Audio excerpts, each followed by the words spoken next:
Today on Last Meal on Earth, we've got Stuart Robert. I hope I've got it right that he's a creative chef. I That's suppose, correct. Yeah.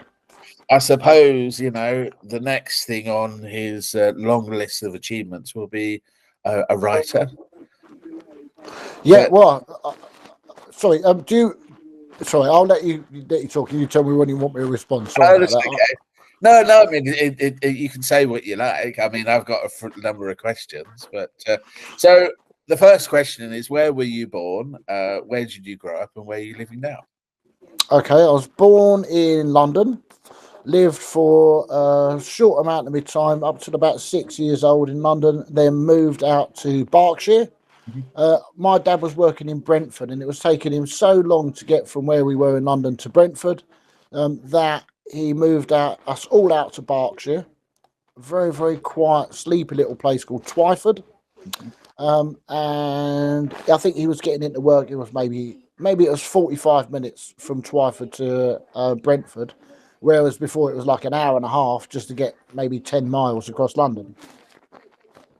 So, what was your life before pursuing your career as being a creative chef? Oh crikey! Okay, so um, how best to start?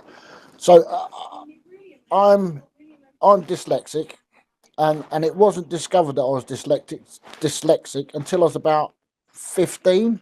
Mhm. So I struggled all the way through school as the problem child or the thicko or the most disruptive.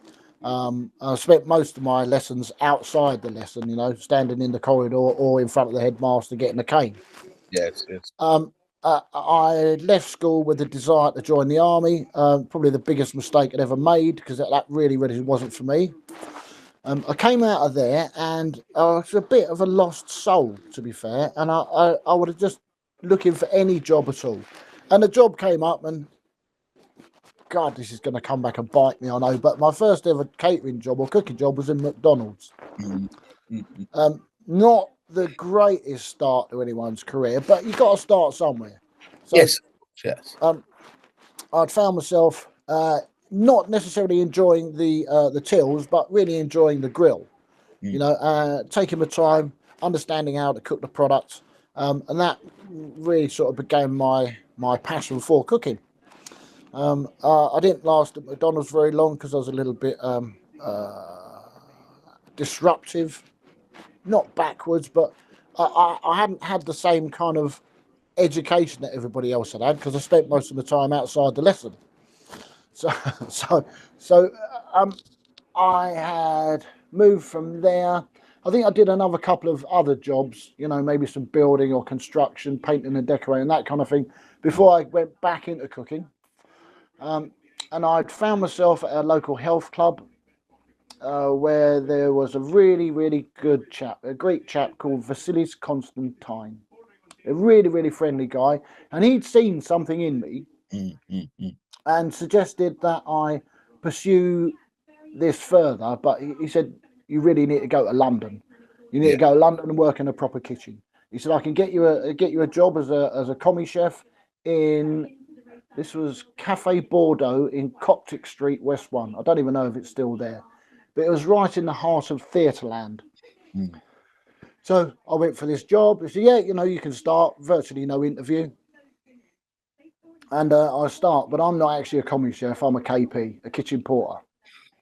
And I arrive in the morning and they say to me, firstly, never ever be late. Never be late. Mm. If you're late, you'll never be late again. Well, I'm going to jump into this quickly. So I was late once. They locked me in the freezer for 15 minutes and I was never, ever, ever late again. That's quite brutal, though, isn't it? That is quite brutal, but you learn very, very quickly, yeah? So, Whatever the chef says, just do it. Don't ever question it, just do it. And I would arrive in the morning from there on in, and I would have to peel 2 sacks of onions.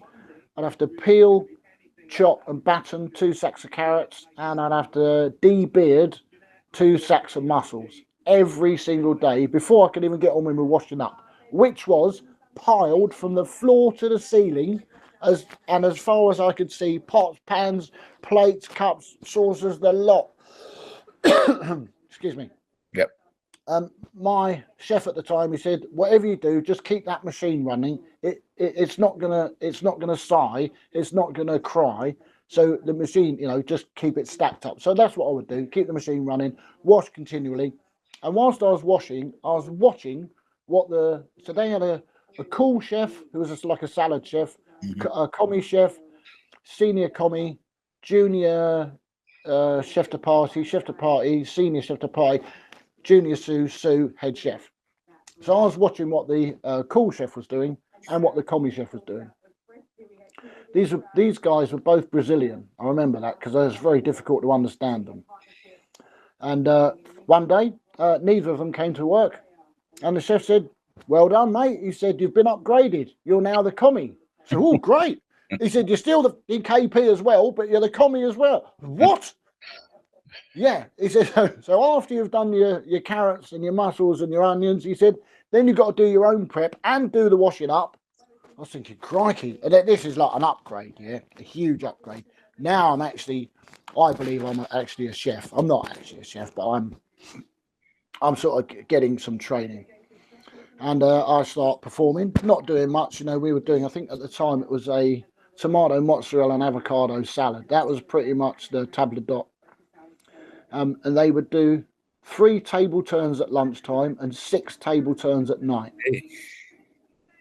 It was insane and insanely hot. We're down in the below basement, so not the basement, but below the basement one, whatever that floor is, working on oil-fired ranges. Yeah, they've probably been in there since the Victorian times. The head chef was a Polish guy, massive alcoholic. Yeah, you never ever questioned him ever. And I was sort of slowly working my way up. They said to me, we can send it to college if you want, or you can stay here on your college days. We'll teach you more and we'll pay you. Not being a great academic in the past, I decided to stay in the kitchen. I did learn a lot more. And after a little while of being the commie, I couldn't see myself progressing any further. And I remember I used to get the crikey. So bearing in mind that this is West 1 London and I'm living in RG10 Twyford.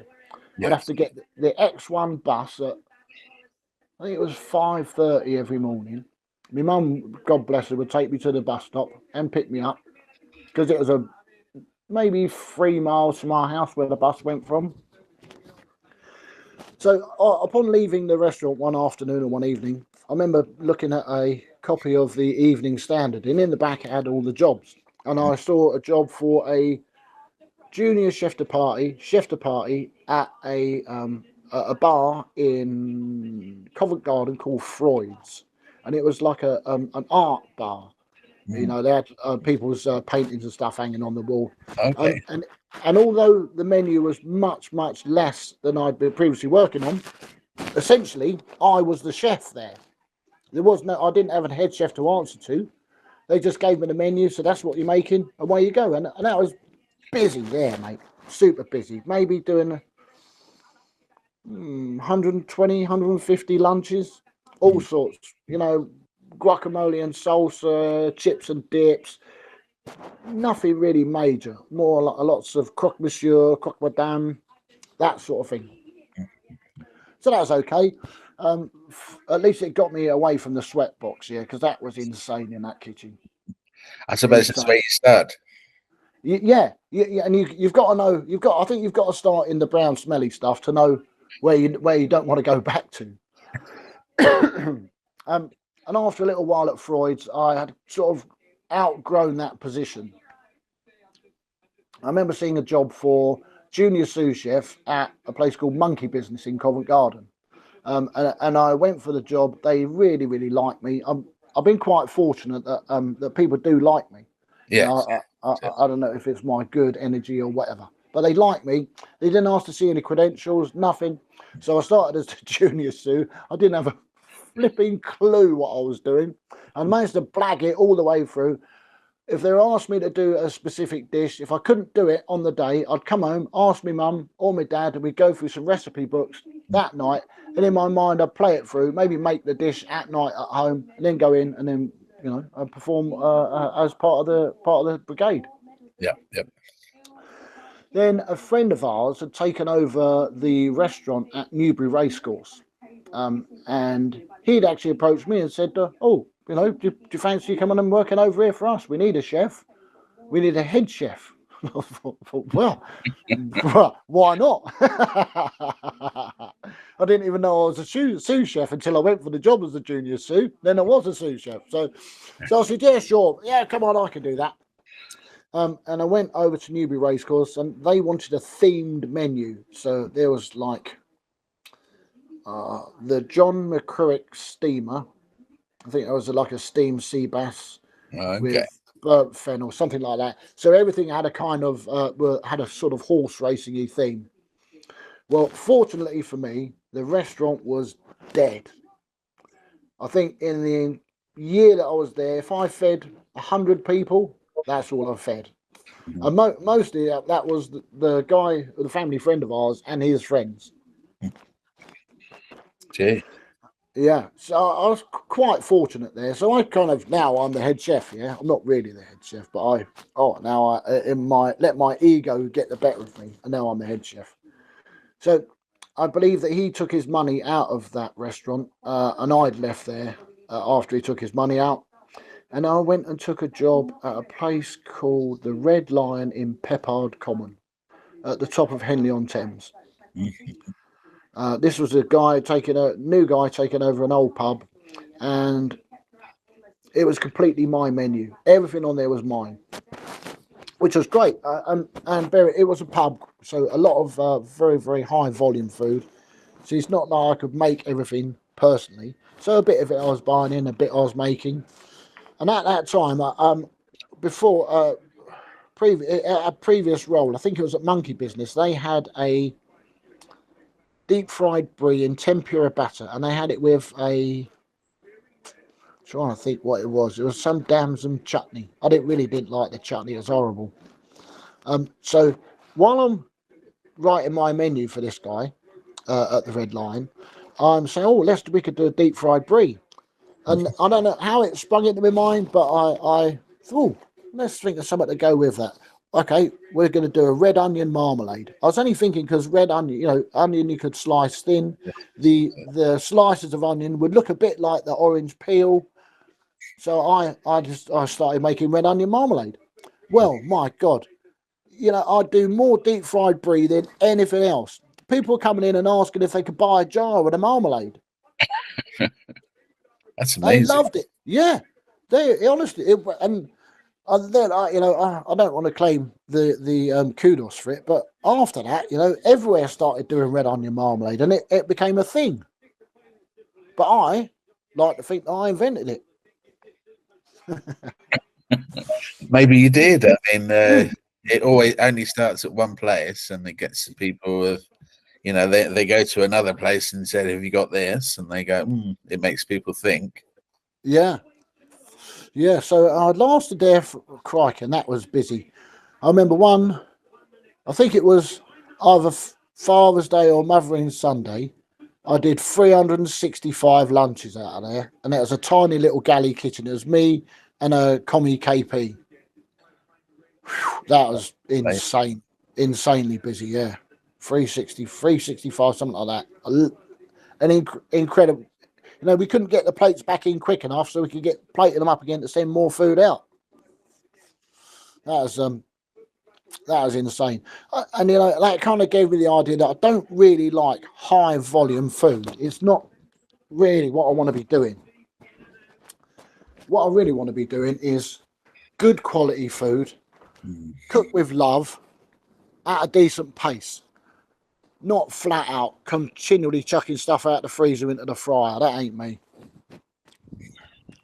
So I couldn't actually find a job that was going to allow me to do that. So I think I took a big break away from catering. And a friend of mine had a building firm, and I went and did a bit of work with him. I went and travelled a little bit. And I remember I saw a job for a chalet chef in Switzerland. Mm. And I went for the interview, and they said, "Oh, there's two provisos for this job. You've got to be able to drink and still get up in the morning, drink heavy and get up in the morning, and you need to be able to snowboard or ski." Well, I couldn't snowboard or ski, but I could certainly drink. And I took this job. And they would keep saying to me, "You're coming up the hill. They call it the hill, going up the mountain." I said, "I've got too much prep to do. I've got too much prep." They're always making up an excuse for not going up the hill. They eventually dragged me up there and found out very, very quickly that I couldn't snowboard for toffee. But they loved me so much they gave me pro lessons, and in 3 pro lessons I could rip like anybody else. Then, as part of your sort of package, you get a ski pass, and the ski pass covers you for all the local services, essentially. Like, you'd get access to the swimming pool, the sauna, the gym, anything that was owned by the local council. I'm trying to think what they called that. Anyway, can't remember. Is it the local canton, or you like that? Yeah. Something like that, but essentially the local council, but the Swiss version of that. And I remember sitting in the sauna one day, and I would strike up a conversation with anyone, even just to break the silence. And I was chatting with a chap in there, and he was asking what I was doing, and I explained that I'm working as a chef, and we got 3 chalets. He said, "Oh, 3 chalets? Have you got any room in there?" I said, "I think we've got some room over Christmas." He said, "I'll potentially have everything you've got until April." I said, "Well, you haven't even seen them yet." No. He said, "It's fine. I'll have whatever you've got." So I said, "Well, I can't make that decision. I'll have to introduce it to my boss." Introduced it to the boss. He did. He block booked 2 of the chalets for 5 months. And one of the other chalets was sort of partly booked out. And he booked it out for the times when it wasn't booked out. And he said, "I've got the first people coming over are Def Leppard." I didn't even know who Def Leppard were. I just thought it was some kind of cult or something. I didn't realise these guys came over. Wow, talk about drink. Woo! I don't think I ever saw one of them go up the hill ever. They just partied non-stop. And that was a great little thing for me. The second one out was Colin McRae, and then the third they bought this. I don't even know. This manager essentially came over and said, "Right, the person you'll be cooking for now is a A-lister VIP. Everything has to be done in a certain way. All of the yolks have to be central to the egg, yeah, and they have to be perfectly round. The bacon's got to be cooked like this. The ham's got to be presented like that. The melon has to be in balls. This has to be that. All this great big list of stuff that have to be done. You're not allowed to look at this person. You're not allowed to talk to them. If they engage with you, keep the conversation minimal and get out of there. It's not for you to be talking to them." So it was okay, and I didn't see the celebrity for I think maybe 3 weeks, because I would just lay the food out and then I'd get out of there. Yeah. But on one day, I laid the food out, and I was in the back kitchen, in the wet kitchen, making my own breakfast, and I've got my pan smoking hot, yeah, and I crack my eggs and I pop them in the pan, and they're spitting and snarling up and bubbling up, and this little voice pops over my shoulder and says, "I'd like mine like those," and I kind of shit myself. Like, who the fuck's that? I've looked over my shoulder, it's Diana Ross. I'm like, do I speak to her? Don't speak to her? So I said, "Love, you can have anything you want." "Oh," she said, "it's so long since anyone's called me love." So I said, "You can have anything you want." She said, "I get the same food everywhere I go." She said, "It's so damn boring." "Yes," she said, "I'd like mine. However you have yours, that's how I'll have mine." She said, "In fact, can you and I just have breakfast every morning?" Sure. I'm still kind of gobsmacked. Yeah, sure. Have anything you want. So I started doing her and I breakfast. Yeah, we're just having bacon and eggs most days. Bacon and eggs, a bit of fried bread. She said, I'd never had fried bread before. Well, there you go. Let me introduce you to the English Institution of Fried Bread. What? Yeah, she loved it. So after about, maybe only after about 2 weeks of doing this, she said, can you come and just be my chef and not cater for the other chalets? I said, I don't know. You'll have to speak to my boss about that. So, long story short, I ended up becoming her personal chef, all over the back of some nasty, dirty fried eggs. No That's a really qualification. interesting story. Yeah. Yeah, no qualifications, nothing. I left school with my lunchbox. In fact, I was booted out of school at 14. I think my dyslexia, I didn't really realise how much my dyslexia had played this big part in my life. And that's one of the reasons why I'm writing my book now, because there's been so much happen within this, within my life that when I first met my wife and I was saying, I was previously, I was personal chef for Diana Ross, she didn't believe me for about 8 years until my cousin, who had come out to see me in Verbier, said, oh, yeah, he was Diana Ross chef. Oh, she said that was the truth. I said, oh, thanks. Yeah, it was in truth. Yeah, so Miss Ross, as she preferred to be called, didn't like being called Diana. Miss Ross. She would say, I'm going to be away now for 2 months, but just use the house as your own, use the car as your own, go up the mountain, do whatever you want, and I'll give you, I'll get a message to you, I'll email you and let you know when I'm coming, how many guests are coming, and if there's any specific requirements for them. She said, can you do anything a bit different? I said, yeah, sure. So I don't know why I even thought about this, but I said, yeah, why don't we do a barbecue up the mountain in the snow? Oh, she's almost wetting her knickers. Oh, this sounds great. Great, let's get up the hill then. I had no idea on how to get the stuff up there, even if I could get it warm enough, no idea at all, just blagged it. Luckily, managed to get up there, managed to do the barbecue up the hill. Crikey, this is long before the days of a camera and a phone, otherwise I'd have loved some pictures of that. Anyway, they just picked at a few bits, but I think it was more the theatre of having something different up the hill, yeah, something she could offer her guests. That was great. Then when the season came to an end, I what did I do then? Most of my pals were going to Juan La Pan or Corsica, and I didn't really fancy that. So a pal of mine was working out in Southeast Asia, and he said, "Come out here if you want." So I did. So I kind of dropped the cooking for a little while and went into some other stuff with him. That was another interesting part of my life. He said, do you want to be a stockbroker? Well, hold on a minute. I was never even a sous chef and I got a job as a sous chef. He said, yeah, sure. So what have I got to do? He said, no, just do what we tell you. And that's all you got to do. Well, it turned out it wasn't actually a stockbroker's job. It was working in a boiler room. I see, yes.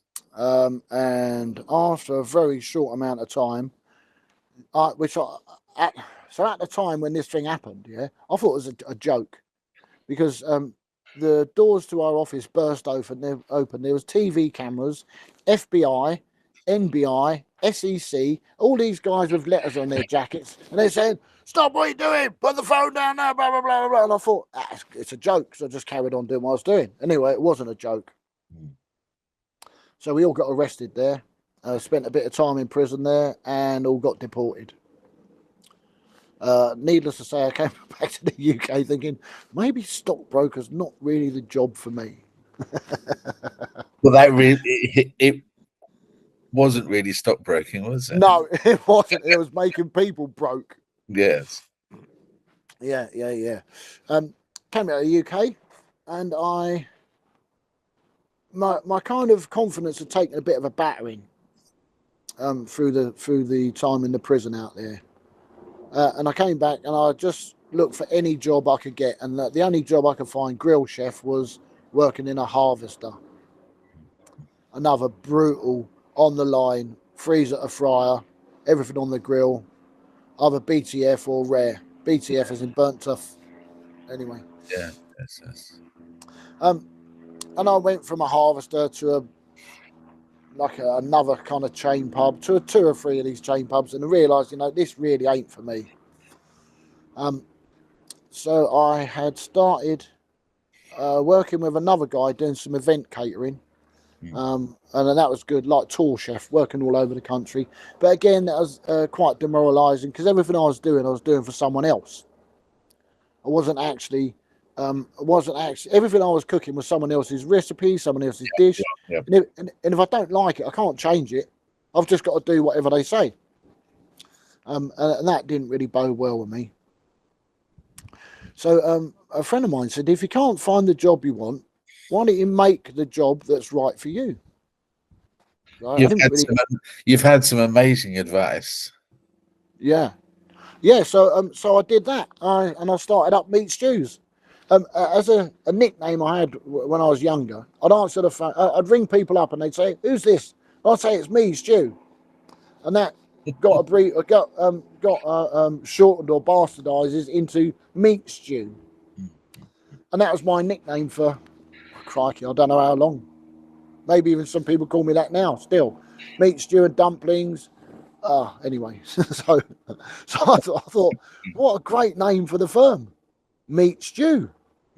Meat stews, no meat stews. Initially started out with the no meat stews because I wanted to do a sort of vegetarian vegan offering. Yeah.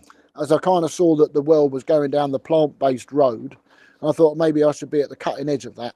So I practiced a lot, and I still do quite a lot of plant-based stuff. But 85% of my guests just want to eat the best bit of steak they can find. Yeah. Scallops that were living sort of 12 hours ago.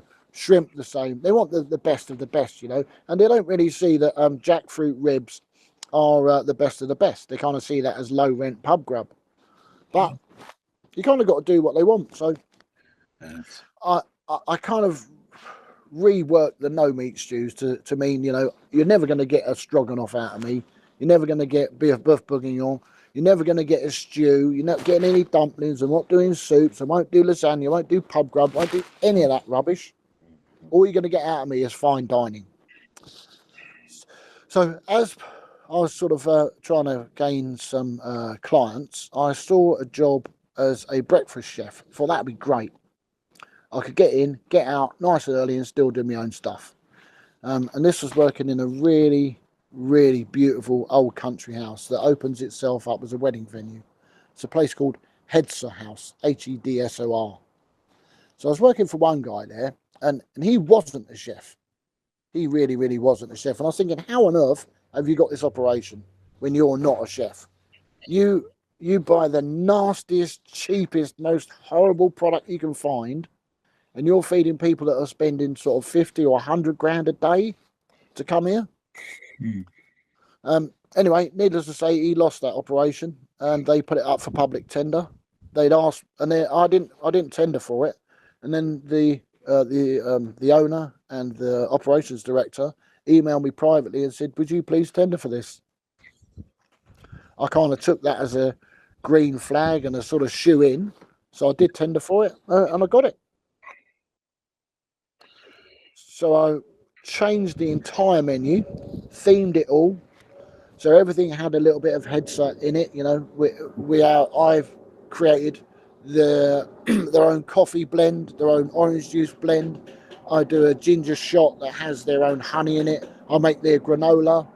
Everything is bespoke to the house, and you'll only ever eat that food at the house. You'll never be able to get it anywhere else. Yeah. All my bacon's dry cured, smoked over beech and oak. My mushrooms are grown in the woods, and you can taste all of that in the product. It's incredible, really, really is. I make fresh bread every day. I don't know anywhere that does. I'm sure there are places that do it, but we make fresh bread every day. Everything is of the highest possible quality. And then whilst I'm there, I'm picking up other bits of private dining for Meat Stews, which is fantastic. So now I'm almost getting, I wouldn't say too much work for Meat Stews, but I'm getting a lot of work with Meat Stews, and I'm almost having to push the house to one side and have to get other chefs to cover my work so I can really continue with my passion, which is serving great quality food to people who enjoy eating great quality food.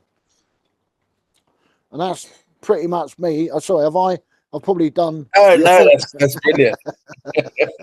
I mean, it shows your passion for the food, which is your own. I mean, that is the what I'm looking at when I get stuff. I mean, specialist cheeses, specialist cut straight from the butcher. Mm, So, I'm torn from going to a lot of establishments that don't actually do that. Very simplistic food, as I call it, with good quality product. correct. So I by sheer chance, I bumped into this. Well, I didn't bump into him. I was out drinking one night in the club, and I was talking to somebody in there, and I was saying about, this is what I do, and recently I've just done this.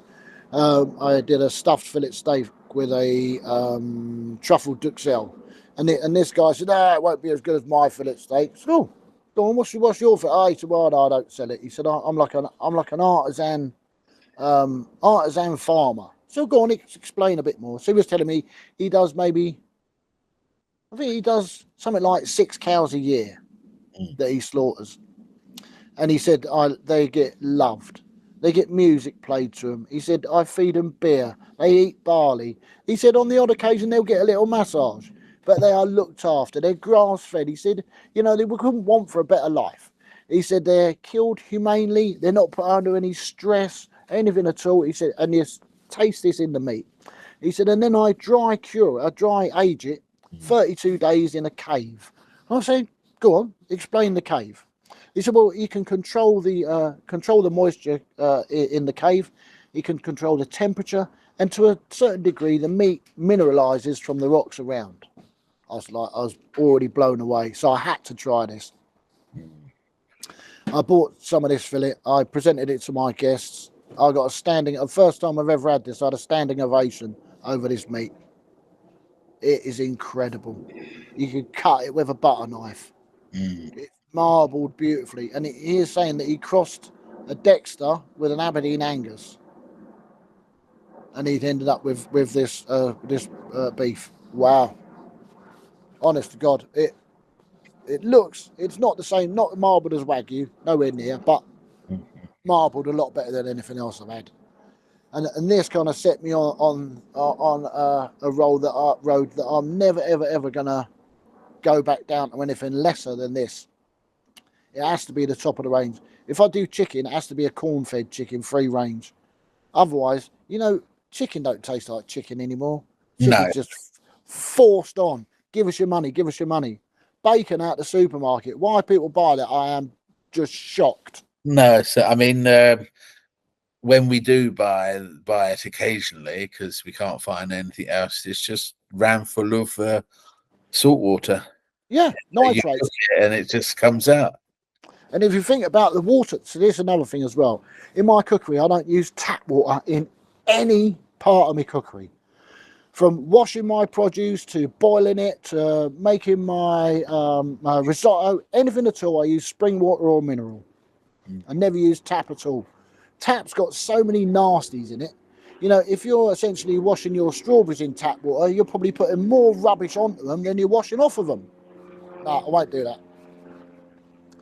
So, and I kind of really quite passionate about the water that we use.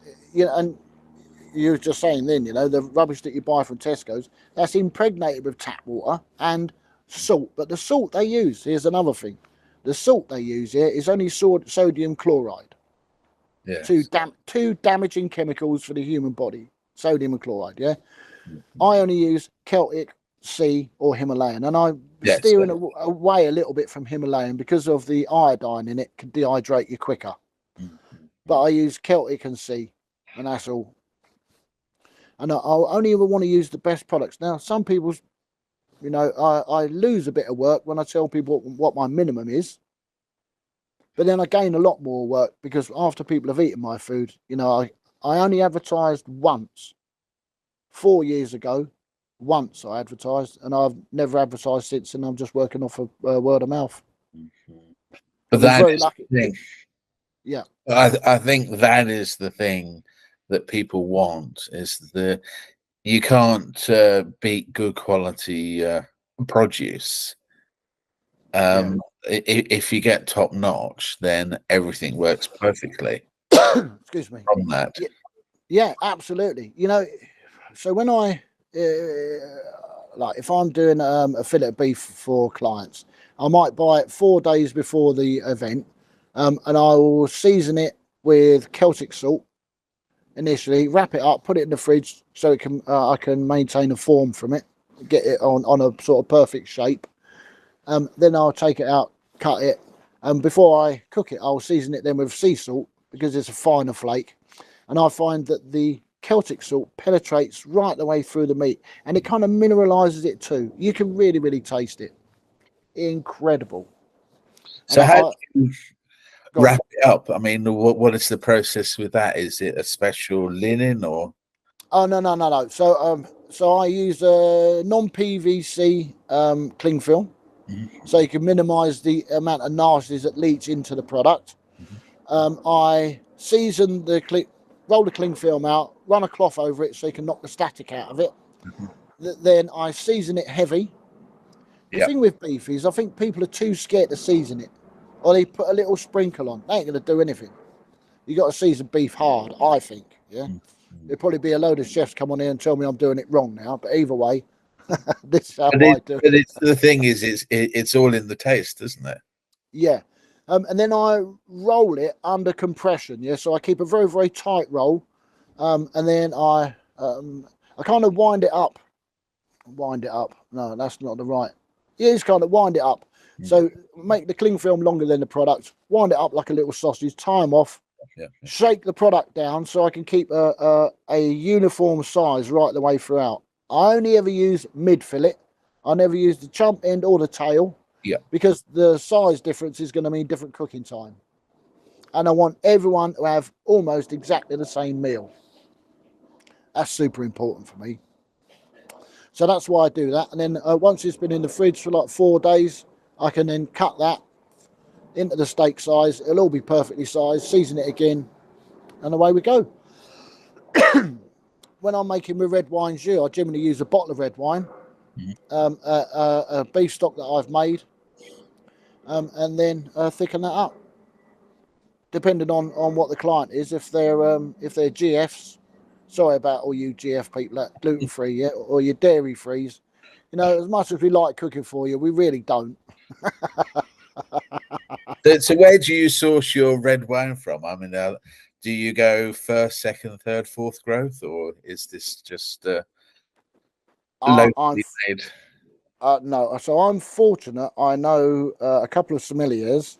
I can't mention where they work or who they are, but they do procure some extraordinarily fine wine for me.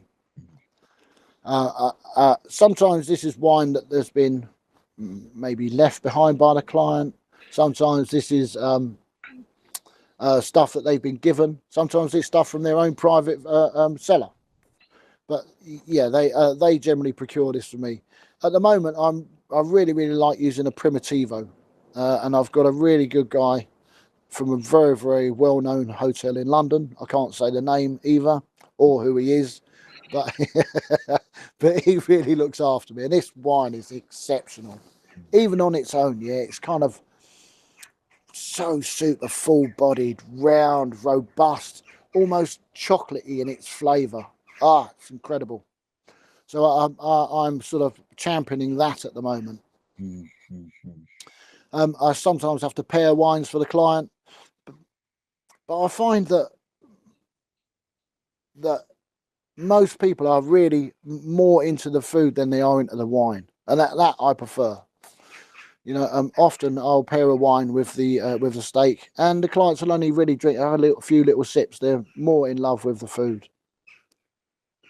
I like to do things a little bit differently than everybody else. I know that a lot of chefs cook on sous vide, and then just sort of sear the steak off at the last. I don't like to do that. I like to do mine the old-fashioned way, and I don't really understand how the sous vide works either. So that's probably why I don't do it. So we talked a lot about what we traditionally called the mains. So what about the afters or the mate. So what is your speciality on the pudding side? Crikey. Well, I've been recently making this white chocolate blondie. Um, Now, the first guess that I was making this for, one of them had a nut allergy. So I toasted sunflower seed and popped that in with this white chocolate blondie. And it was just a little bit too sweet. So I started putting freeze-dried strawberry in there with it. And Yeah. oh my goodness, it's been renamed. I work with some other guys and it's been renamed the crack cake. Because one piece is never enough and you could just keep going and eat the entire thing. It's incredible. Yeah, really, really nice. That's nice. I like doing a bit with cloud meringue, and it'll make a sort of making fruity pearls. You know, like like in bubble tea. So Yeah. I make fruity pearls, and I envelop those in creme chantilly, and I'll make a little clamshell from cloud meringue. That's really quite sexy. Um, I love cooked pineapple. So I like it charred, yeah, almost not blackened, but charred. That's really great. I love serving that with a cheeky little creme anglaise and a homemade vanilla ice cream. Mhm. That's quite sexy. So, of course, you're using real vanilla. Absolutely. I, so sometimes the provisions cost me sometimes half of what the guests are paying me. Yes, yes. Um, uh, I don't really mind that. I'm not really in this to make a fortune. I'm in this because this is my passion. This is what I love doing. Um, Yes, uh, but if you get good ingredients, then the people will come back. that's correct. I I mean, have. it's the same as going to McDonald's and you think, I'm not coming back. There you go. Yeah. Excuse me. Yes, I'm just trying to think what else I do that people. So I make a sticky toffee pudding, and everyone makes sticky toffee pudding, but mine I toast my walnuts and then I steep them in Jack Daniels smoked. So I make smoked honey, and then I combine that with my JD. So I've now got a smoked honey bourbon, and Yeah. then I soak my walnuts in that for 48 hours, take them out, and then combine those in with the batter. Oh, mate. That's super sexy. Super sexy. Yeah, people love that. And I do a clotted cream custard and a clotted cream ice cream because I'm always torn. If I go to a restaurant and they have sticky toffee pudding, I want both. I want custard and ice cream. But they're invariably they'll only do it with one or the other. Yes, yes. But then, do you want sort of plain custard, or do you Oh want no. thin custard? Do you want chunky custard, or do you Uh, want it with vanilla? so with my sticky toffee pudding, I'll make a proper custard, not a creme anglaise. So Mhm. proper custard wants to be thick, not so thick you could wallpaper your house with it, but thick enough that you can sort of run your finger through it and it doesn't fill the void straight away. Yeah, I mean, you want it so that it stays on the food, rather Yeah, absolutely. dribbles away. Nobody wants that. No. I love salted products. I love salted caramel. I love doing. I've got this little dish to do. It's it's more like a petit four really because it's a so what I'll do is I make a brownie first, and from the brownie I'll overcook that, and then I'll powder down the brownie so I can make the flour to make the chocolate pâte sucrée. I will then fill the chocolate pâte sucrée with a Biscoff buttercream. I'll Yeah. put a charred banana on the top of that, and then I'll drizzle that with a salted whipped honey, and then I'll top that again with a little bit of toasted coconut. And that is, excuse my French, that's knickers off material. And I mean, Yeah.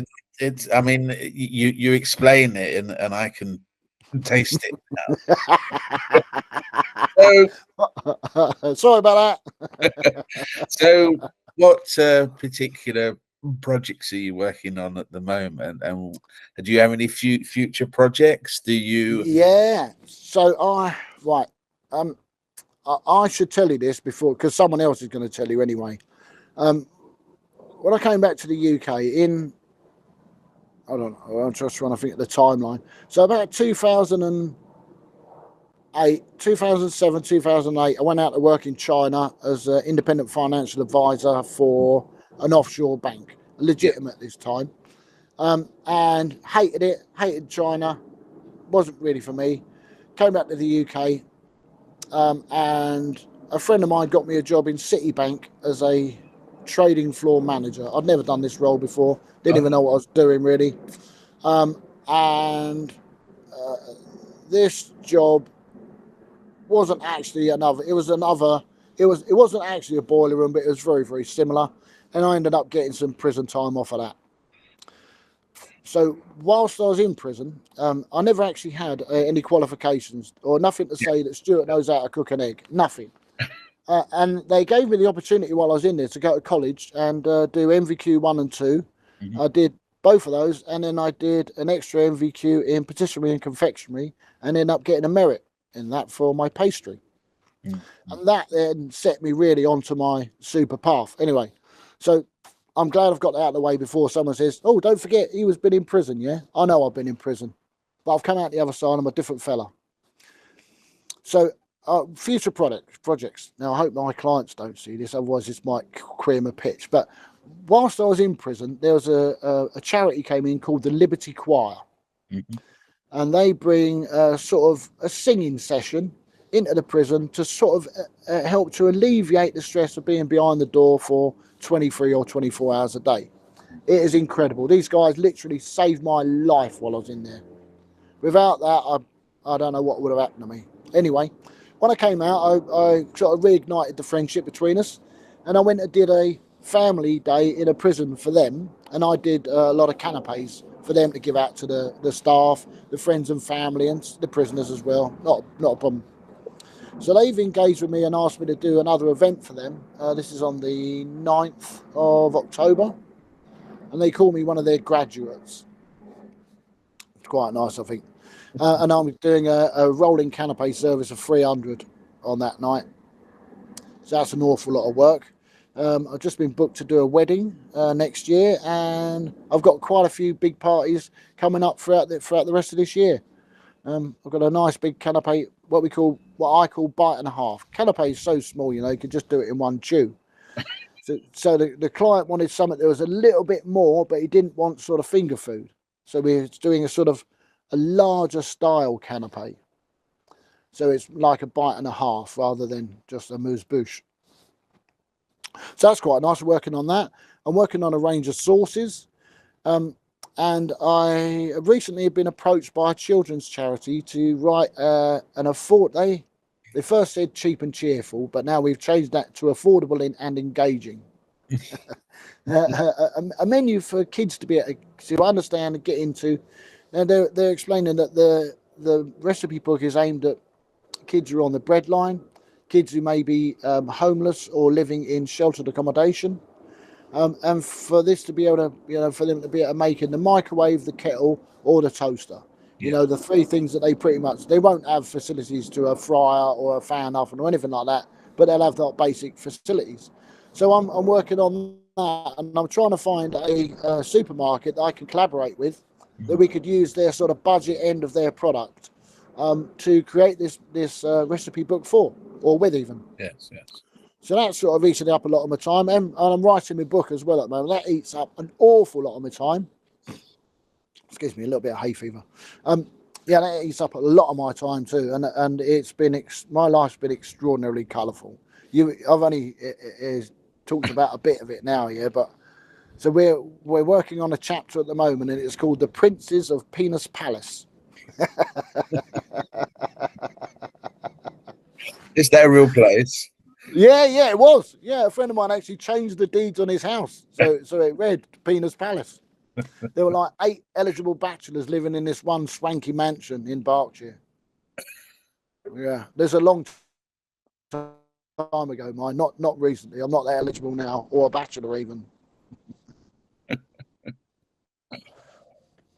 So you're very passionate about your work. So, I mean, it's come across. But what is the best aspects of your job?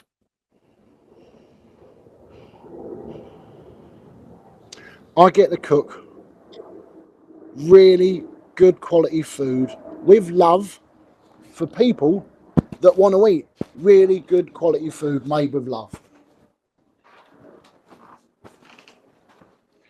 That's I, amazing. I don't know how best else to describe it. I've started using a strapline now that good food isn't cheap and cheap food isn't good. That's a good chap line. But Uh, I suppose that we can't have. Well, I mean, maybe we should go back to the old days of long maturing meat, even if it is more expensive. Absolutely. Look, there's a reason food's cheap. It's because it's rubbish or it's filled with tap water and salt or sugar. So a lot of the times when I'm making food, like when I do my ginger shot, I put turmeric, black pepper, and I put bee pollen in there as well. Bee pollen for a lot of reasons, you know, because it raises your own antihistamine level, Mhm. helps you with your allergies, and at this time of year, you know, I suffer with a bit of hay fever, so I should really shut up and drink some of my ginger shot. Um, so I kind of work with a kind of health as much as I can in mind. You know, some people I don't really. Okay, as much as I like cooking the steak for the clients, I never eat it myself. I'm essentially a vegetarian, but you know I have to taste the food. Otherwise, how do I know how it tastes like? And if it doesn't taste right, I've got to season it so it does. Yeah, yeah, of course. Uh, um, so I have to taste the meat to a certain degree, but I don't go out and buy meat for myself, and I certainly don't cook it for my family Mm. because I understand the health implications with that. But whenever I cook anything for my clients, I always try and add as many healthy products in there as I can. Like, like we use a thing called structured water. I use a thing called structured water a lot of the time with my fruits and vegetables, and especially if I'm making something specific, like if I'm making a gravy or a jus, I'll be using structured water in that. Mm. And the structured, even if you read Wikipedia, it will tell you that structured water is a load of rubbish. But anybody can write on Wikipedia, so it's only someone else's point of view. Yes. I truly believe if you want to see if it's real or not, get some. Simple. Get some and drink it. So yeah. So I suppose they're crikey. They don't call me go off at a tangent, Stu, for nothing. So it's going to be very hard for me to ask these questions, but I'll go Crack ahead. on. Because um, what is the best restaurant you have eaten at? Oh crikey. I can't remember the name of it, but there was somewhere we ate before on Lake Geneva. This was back when I was eating meat. They brought out this Chateaubriand on a skewer. They poured a bottle of Johnny Walker Blue Label over the top of it, torched it. After the vapor had finished off burning off, they cut this bit of steak. Was fucking outstanding. Either that or maybe Café de Paris. For me, oh no, maybe Le Gavroche. See, there's too many. There's too many to say. Oh, goodness. Well, certainly not Hungry Horse or the Toby Carvery. So, what is your traditional? Simpsons of the Strand. That was fucking outstanding. Yeah, Sorry, that yes. was outstanding. Yeah. Go on. What was your next question? Sorry, mate. So, what is your traditional food favorite? I mean, I suppose it doesn't have Oh, to be UK based, but bro, you know what? I'm the happiest man in the world with double egg and chips, good runny egg, free range. Come on, nothing beats that. Either that or a tom yum soup. Oh, that's exceptional. Or even a tom kha. Yeah, oh crikey, what's? But no, I think if I went to a restaurant and they served me egg and chips, I'd be over the moon. so what is the most exceptional fruit that you've eaten? I mean, it Oh, sounds like you okay. may have been involved in eating non-standard fruit as well? Yeah, so possibly Guiabano or mangosteen. Hmm. I spent a bit of time out in the Philippines, and some of the fruit out there was outstanding. Golden coconut, that was bloody good. Blue banana from Java, that is outstanding as well. Even red bananas are good. Mm. Custard apple, that's exceptional. But probably Guiabano or soursop, as it's known more commonly. So we come into the meat of Yeah, it. So if you had your last meal, what sort yeah. of dining would you have? Would you have the dining with just your friends and family, or would it be with others? Would it be themed? Oh, that's a very good question. I've always said this. If I was on death row and my last meal was something, I'd have a Chinese buffet that took me about 3 weeks to eat.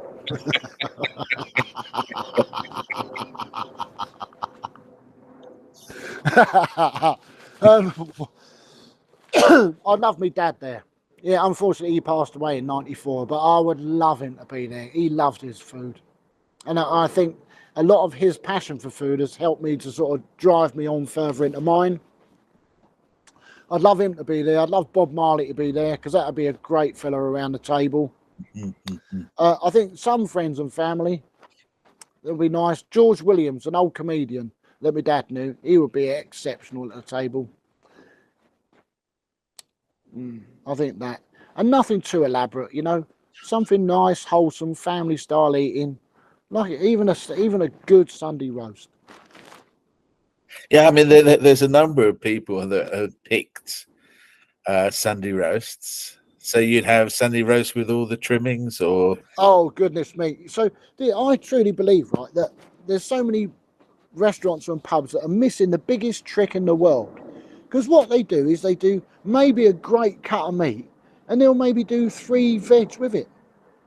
Well, mate, you can get carrots anywhere. Paysan carrots are literally across the board. Who cares? Do them differently. Make them sexy. Why are you doing 3 veg? You want to be flooding the table with veg. mm, mm, mm. Cauliflower cheese. I went to the Bird in Hand the other day and I was absolutely fucking disgusted at their cauliflower cheese. I sent it back. And I never send food back because I know it just upsets the chef. But, Yes, mate, yeah. it was raw. It was rubbish. There's no flavour in the cheese sauce. I just thought, you taking the piss. Oh, sorry, I swear. What a joke. And you could do so much. Why would you want to be sticking with the same old thing? Carrots and peas. You're joking. Mm. No, you're missing the trick there. So I think myself, if you're going to do that, you want to have the greatest selection of vegetables that you can. Yeah, even a little ratatouille, I think, would be good with a Yeah, Sunday roast. yes. Yeah, Then I mean, that is something that should be, you know, in the media, where if you have fruit and veg, that is the way to go. absolutely. And we are now, it's not like before when we only had the English market gardens to go to. We've Yes, got access to vegetables from all over the world. Why? Mm. Why are we having green beans, peas, and carrots? I suppose because that's is the standard that they receive. They receive a predetermined delivery, Yep. and that's all they can do. They probably don't have the choice in getting the fruit and veg that they want to. But Yeah. I think that would bring a lot of people in to those sort of restaurants. And essentially, you could offer us essentially the vegetarian version, obviously without the meat. But as Yeah, long as you had a decent selection of vegetables, excuse me. I mean, yes, I mean that is the thing. I mean, if you're a pure vegan, it's sometimes very difficult to get the food Yeah, because of the way it's been made. absolutely. And I think if you're a pure vegan, you would really want to be inspecting all the kitchens before you eat in any establishment, because as much as they say it's a vegan dish, it may be, but are you cutting your vegan product with a knife that has cut meat? Are you cutting, Yeah. has it touched dairy? Have Mm. you touched dairy? Is it kept in the fridge with dairy? Yes, yes, yes, yes, yeah. How you know, and I feel for the vegans a bit. You know, they probably get a bit of a rough ride from everybody else because of their sort of lifestyle choice. But Mm, essentially, they're on the right track. Because I don't believe that the human being is made to eat meat. I believe it's a choice. yes. I'm probably going to get a load of grief for that as well. So bring on your hate, people. I've had it all my life. Bring it on. Um, but but essentially, the vegan diet is probably better for us. And I Mm, believe that the humans are essentially a seed dispersal unit. We're not made to be sedentary. We're made to be walking the earth, and we essentially eating fruit, depositing it. Another tree will grow from that. yes. Carry on and carry on and carry on, and that's how we should be populating the earth with plants. That's what I believe, anyway. Yeah, I think we probably have too much meat in our diet. We Yep. probably need it sort of once a week at most. There Just we go. Like we used to with the Sunday roast. yes, yes, yes, yes, yes. Yeah.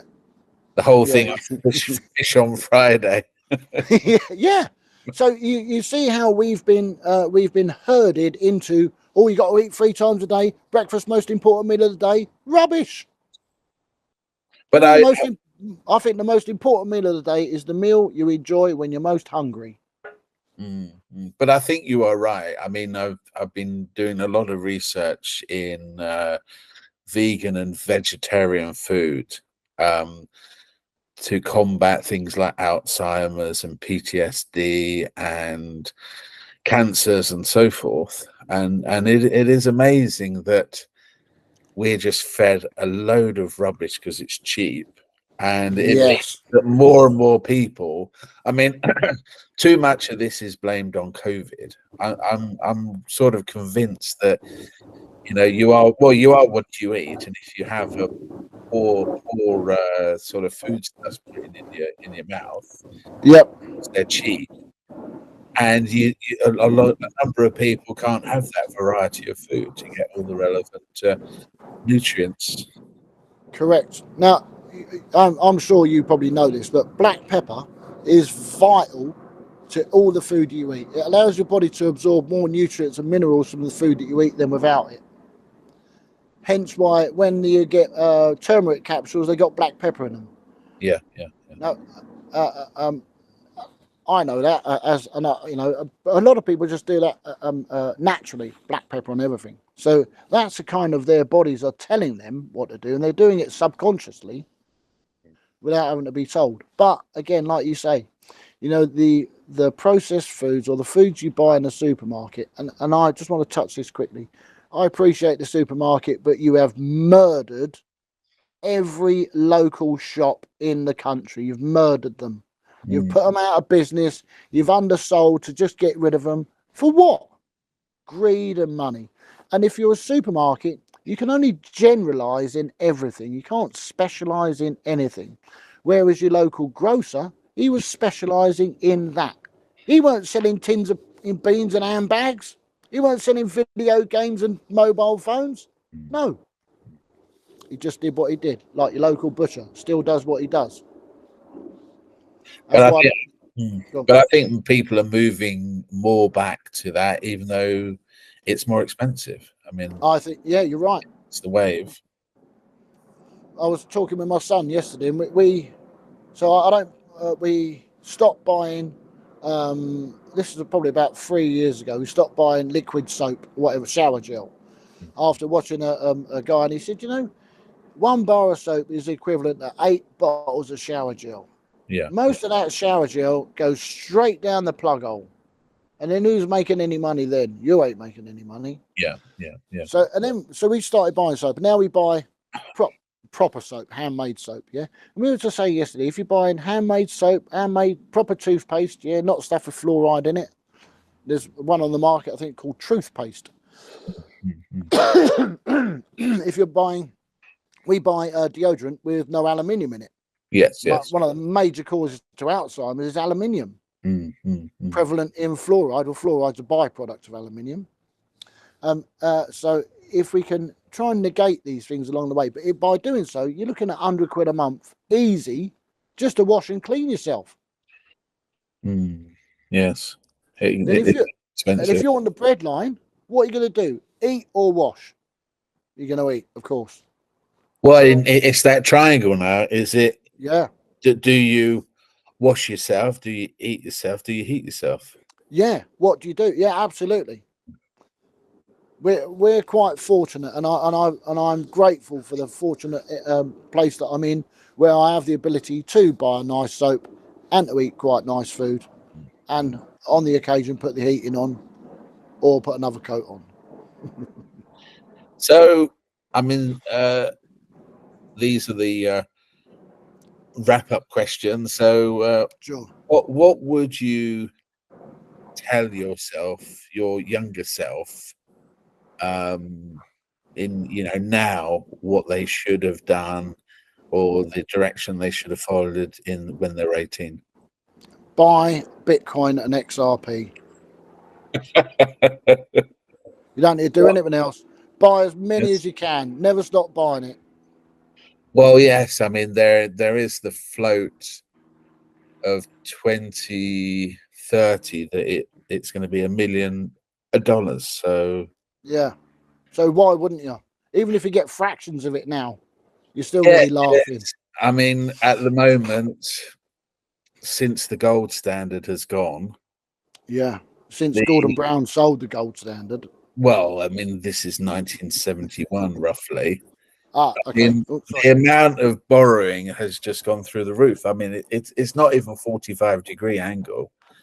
No. It's like 75-degree angle, and there's Yeah. no, they're just going to borrow more to pay for all of these pranks that they're trying to do. I mean, in America, they're still doing it, and we're going to do it in Europe. So Absolutely. And I think America just keep printing more money, like China keep printing more money. I'm No, convinced. I'm convinced that they're printing money and buying Nvidia, Microsoft, and Google. yeah, I agree. And they're buying it offshore, so the money's got some value. Well, they're buying it offshore, but they can just print. Well, they don't print it anymore. They just add it to the More register. zeros. No, they just add it to the register. I mean, it's the biggest lie that inflation is due to the Ukraine war. Yeah, Inflation come is on. due to borrowing. They've borrowed a ridiculous. I mean, I think they borrowed 3 times as much as needed during the Second World War. Yeah, it's You know, insane. both sides, and I mean, it's just amazing. But yeah, I mean, I'd have to save away a bit of money. I don't know how easy it is for you to get to Hertfordshire, but Hertford, Hertfordshire. Where's Hertfordshire? North uh, Londonish. yeah, North London, Stevenage. Yeah, yeah, I know that. I'll have to save up with my friends. I'll have to see if we can have a £100 a head bash and invite you round. Yeah, love to. So how many people would you, what, 12 or so? Yeah, 12's good. I'll Yeah. have to look in the, and what sort of would you cook Oh, outside, or mate. Okay, so I've just done a menu for a client a little while ago, and this is a beetroot and gin cured Scottish salmon wild, yeah. Mm. Served with toasted seeds, micro salad, and I make a little horseradish aioli with a roasted garlic. Mm. That's quite sexy. Mm. Then, so what's your penchants? What does everybody want to go for the beef? Everyone Well, always wants to yes, go I for the mean, beef. we do have a few vegans and vegetarians, but the Don't majority of, invite them. they can have more salad. Yeah, they can just watch outside. Yeah, I don't want their input. yeah. I mean, I'm a bit confused as well that the vegan and vegetarian brigade haven't made it their food a lot tastier, because you look at other countries, that do vegan, especially in Turkey, Yeah. and the food is amazing. And then you just think, oh, you go around the supermarket and you got a nut cutlet, and they haven't actually moved on No, from. you're right. They haven't. So there's there's a company in, I think they're in Holborn, Islington, Holborn, something like that. And they are the vegan butcher's shop, or the vegan butchery. Yeah, Fuck, mate, some of their offering is outstanding. I would wholeheartedly recommend people to go and visit that. I don't make any money out of it. I'm not affiliated to him. I don't yeah. get any links. I don't get any profit share or anything like that. I'm really not even into that sort of thing. I'd rather help people out with the right information. But Mm. yeah, he does some outstanding stuff. I'm always a bit dubious about, if you're a vegan, why the fuck are you having something that tastes like meat but isn't meat? Well, I mean, it's all this thing about sort of animal cruelty and so forth. Yeah, But then, I mean, they probably wouldn't be on the planet. But I think, if you're served this complete mess, I mean, that is why I try to stay away from the majority of meats unless I know it's a good quality. sure. Well, I think I'd probably do this 32-day cave aged fillet of beef, stuffed with a black truffle duxelle. Yeah. Make that with some porcini and chestnut, I think. Stuff that, and maybe make a little Stilton mousse and pipe that in there too. Wrap that with a bit of dry cured streaky bacon. Cook that rarish. Set that on the top of a lovely dry mash, buttered up, plenty of white pepper, bacon wrapped, extra fine green beans, burnt butternut squash, and some heritage carrots, just softened, and then glazed with some thyme, ginger, and honey, and then a very very nice red wine jus. I think that would certainly make some people happy. I think it would, yeah. And I think maybe a trio of desserts, because what's the point of having one? Well, Have yeah, three this is or the five. thing. I mean, when I go to the restaurants, it's all about portion sizing. I mean, a lot of the time you just think, well, it's too much. I'd rather pay a little bit more, and they've thought about it a bit more rather than chucking the same, and it's too much of a quantity. Yes, I agree. That's why I like to do I like to do trio of desserts. Moreover, because you get a chance. For instance, if I'm going to a restaurant, often I'll have 4 starters and nothing else, and I Yes, can yes, get. I've got essentially 4 different dishes, yes. and it's tantalising my taste buds rather than being stuck with a something, and one dessert. No, mate, come on. I mean, I always do that when I go to the sort of the high end restaurants, have starters rather than a main course. Yeah, good shout. But yeah, I mean, it's been great talking to you. And you too, mate. Really, really good. And I'm sorry if I've waffled on a bit. No, I mean that is amazing. I mean it's a lot of. I mean it's a lot of food for thought for other people. I can distill this. I've got a number of great ideas because I'm trying to write for my podcast about sort of vegan and health, because I think that's what it is today. Is that that sort of food is easier to buy unprocessed. Agreed. You can cook it yourself. I mean, you probably can't do all of the nutrients that you need. Then you can just get CoQ10 as a supplement. Yeah. But or even moringa. Do you use moringa? I don't know about moringa. I'll have to do Woo, the analysis. dude, it's called the miracle plant. Yeah. such high concentrations of nutrients and minerals not found anywhere else. Another thing to have a look at is Shilajit. Ever heard of that? No, I haven't. No. Woo, dude! I'll send you some links.